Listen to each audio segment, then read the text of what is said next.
तीसरा फैक्टर जो है गैस का निकास या उत्सर्जन, जो हमें बताता है कि कोई भी रासायनिक अभिक्रिया हुई है या नहीं। उदाहरण के लिए जब हम जिंक में सल्फ्यूरिक अम्ल डालते हैं तो जिंक सल्फेट बनता है और इसमें हाइड्रोजन गैस निकलती है, जो यह दर्शाती है कि यहाँ पर भी कोई रासायनिक अभिक्रिया हुई है। इसके बाद हमारे पास है तापमान में परिवर्तन, जो कि इसका चौथा पॉइंट भी हम कह सकते हैं। यदि हमें कोई भी अभिक्रिया करते हुए टेस्ट ट्यूब गर्म या ठंडी होने का अनुभव होता है तो उससे हमें पता चलता है कि यहाँ पर तापमान का परिवर्तन हुआ है। उदाहरण के लिए जैसे अभी हमने पिछले उदाहरण में किया कि जब हमने जिंक में सल्फ्यूरिक अम्ल डाला तो जिंक सल्फेट बना और हाइड्रोजन गैस निकली। जब हम इसमें परख नली को छू कर देखेंगे तो हमें अनुभव होगा कि वह परख नली जो है वो गर्म हो गई है। इसका मतलब इसमें से ऊष्मा निकली है, जो यह दर्शाती है कि यहाँ पर कोई भी रासायनिक अभिक्रिया हुई है।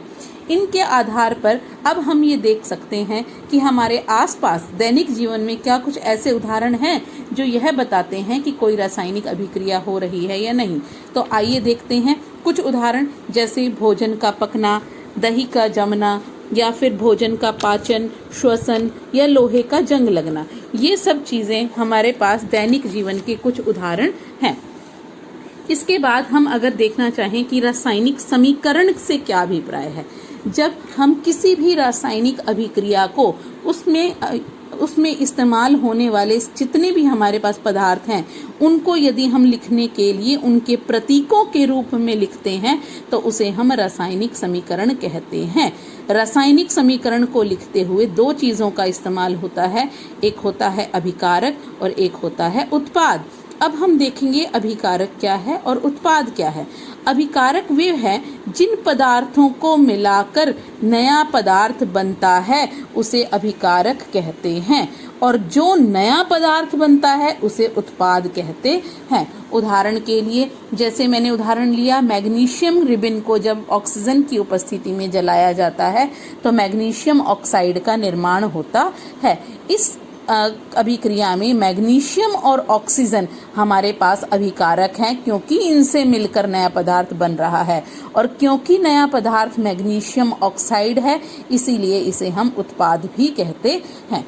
जब भी हम कोई रासायनिक अभिक्रिया लिखते हैं तो उसके साथ साथ हम उसकी अवस्था भी लिखते हैं। अवस्थाओं को लिखने के लिए ठोस अवस्था को लिखने के लिए S का इस्तेमाल किया जाता है, द्रव को लिखने के लिए L का, गैस को लिखने के लिए G का, और विलयन को लिखने के लिए A के उकान को लिखा जाता है। अब इसी समीकरण को अगर आप देखें तो पूर्ण रूप से हम इसे लिखेंगे Mg ब्रैकेट में S मीन्स यह ठोस अवस्था में है, ऑक्सीजन G मीन्स यह गैसीय अवस्था में पाई जाती है, और MgOS यानी कि यह ठोस अवस्था में पाया जाता है। ये जो समीकरण हमने लिखी, इस समीकरण को हम कंकाली समीकरण कहते हैं। इसे हम संपूर्ण समीकरण क्यों नहीं कहते या संतुलित समीकरण क्यों नहीं कहते, क्योंकि यह असंतुलित है। आप इस समीकरण में देखेंगे मैग्नीशियम उत्पाद में भी एक है और अभिकारक में भी एक है, परंतु ऑक्सीजन उत्पाद में एक है परंतु अभिकारक में दो है। इसका मतलब यह दोनों तरफ ही हम परमाणुओं की संख्या बराबर नहीं है, इसीलिए इस समीकरण को हम असंतुलित समीकरण अथवा कंकाली समीकरण भी कहते हैं। अब हम इस समीकरण को संतुलित किस प्रकार कर सकते हैं?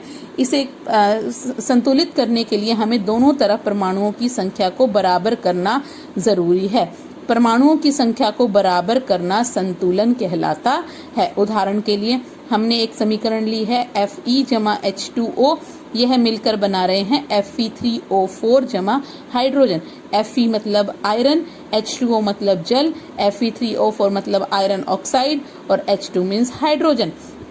अब हम देखेंगे कि यहाँ पर हमारे पास कौन कौन से तत्व हैं। हमारे पास है तत्व आयरन, फिर हाइड्रोजन, फिर ऑक्सीजन।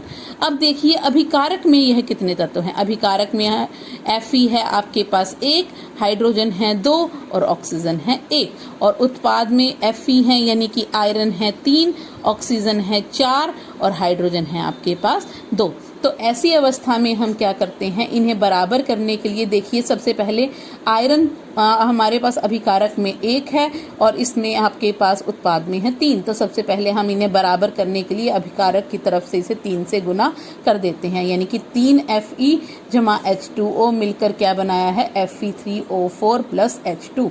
परंतु इसके बाद देखिए हाइड्रोजन तो बराबर है परंतु ऑक्सीजन बराबर नहीं है। ऑक्सीजन को बराबर करने के लिए हमें H2O को 4 से गुना करना पड़ेगा, पर 4 को हम सिर्फ हाइड्रोजन ऑक्सीजन के आगे नहीं लिख सकते, यह पूरे इसके आगे लिखा जाएगा, इसीलिए हम यहाँ पर इसके आगे क्या लिखेंगे, 4।